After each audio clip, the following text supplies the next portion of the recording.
tentang peperangan yang sedang berlaku di Palestin. Kita lihat telah hampir sebulan peperangan telah berlaku setelah umat Islam dizulumi selama 75 tahun. Maka kali ini kita bangkit, kita istiharkan peperangan, pertahankan Masjid Al-Aqsa dengan nama Tufan Al-Aqsa. Maksudnya peperangan ini kali ini ialah untuk pertahankan Masjid Al-Aqsa. Masjid Al-Aqsa bakal dicerobohi dan telah dicerobohi berkali-kali. Dalam peperangan ini mereka menjangkakan Masjid Al-Aqsa akan dimusnahkan.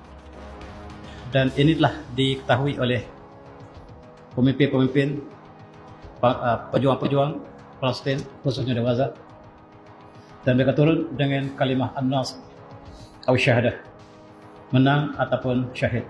Dan itulah yang kita berlaku dalam sebulan ini.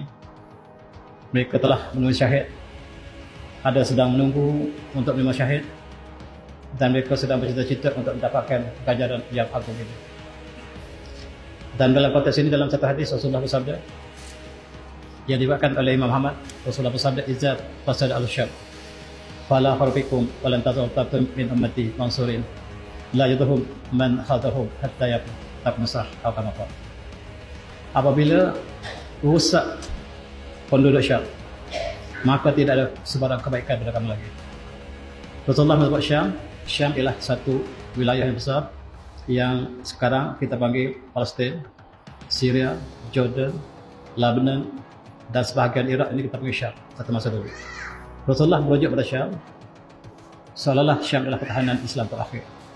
Sekiranya ahli Syam telah rusak, fala kharafikum, tidak ada sebarang kebaikan pada kamu lagi.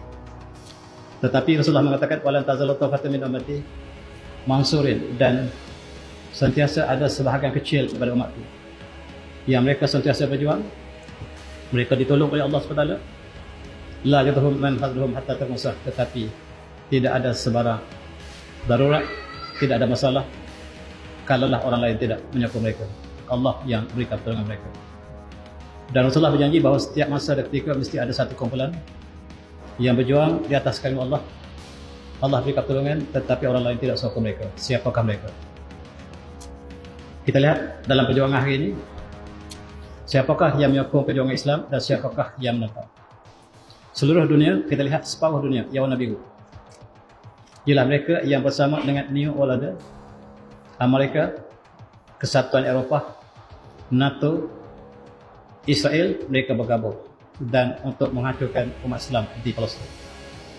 Sisa-sisa umat Islam yang masih berada di Gaza harus dihancurkan. Dan kita lihat dunia bersatu untuk menghancurkan Islam dalam konteks Al-Kufar al-Mutawahidah. Orang kafir apa saja pahaman mereka, apa saja agama mereka, mereka boleh bersatu bila menentang Islam. Dan itulah yang kita perhatikan.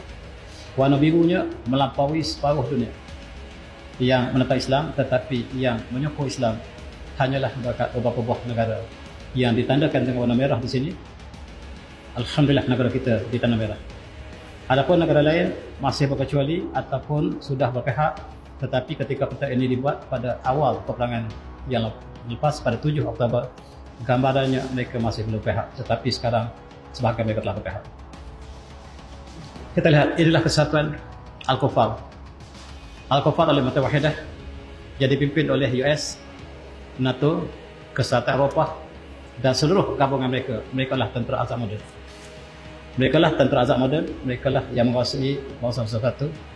Mereka lah yang merancangkan peperangan, dan kita ialah sebahagian daripada umat yang menjadi target pada mereka. Dengan bangga, pada hari-hari awal peperangan, Perdana Menteri Israel Netanyahu mengatakan, seluruh dunia bersama kami. Seluruh dunia bersama kami, dan yang berikan komitmen yang khusus pada kami. Kami sudah ada 25 buah negara yang akan hidup mati bersama kami. Tetapi Palestin masih belum ada sokongan yang sepatutnya. Kami telah mendahului dan seluruh dunia mengepung kami.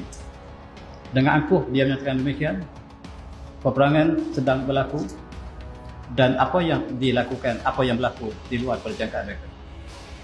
Dan kita lihat Al-Kufar al-Mutawahidah, kapal-kapal perang dihantar segera untuk membantu Israel dengan segala kelengkapan F-16 yang dihantar ke Israel, dan katanya F-35 akan dihantar.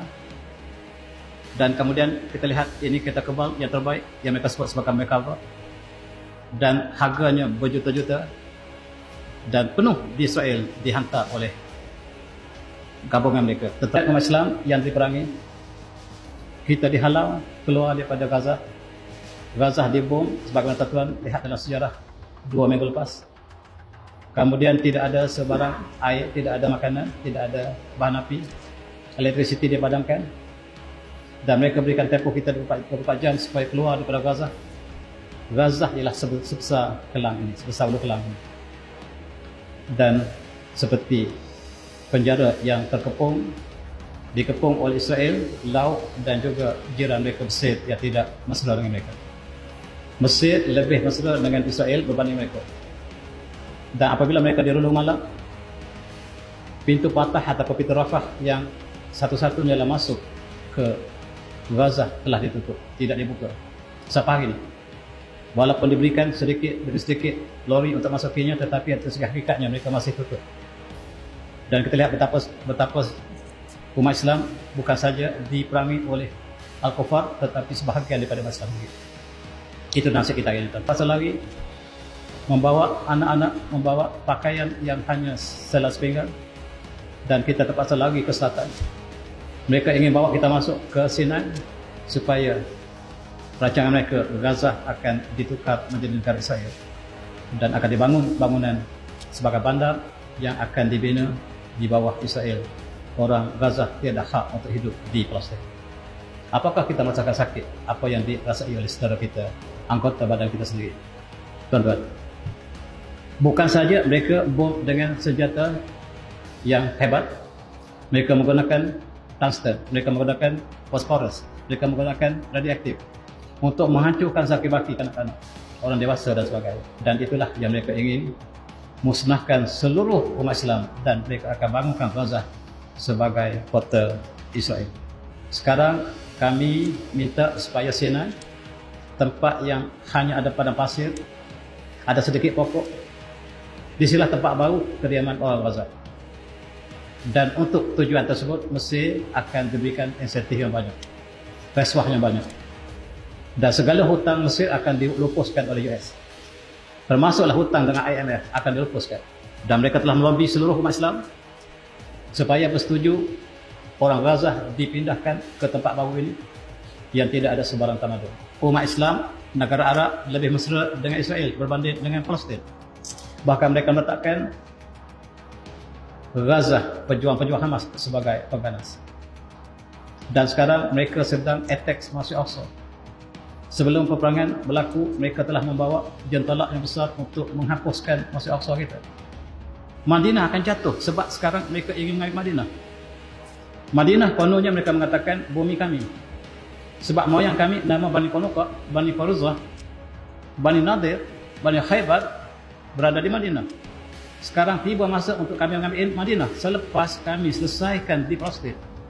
Kami akan ambil Madinah. Kami sudah ada persetujuan dengan kerajaan Saudi.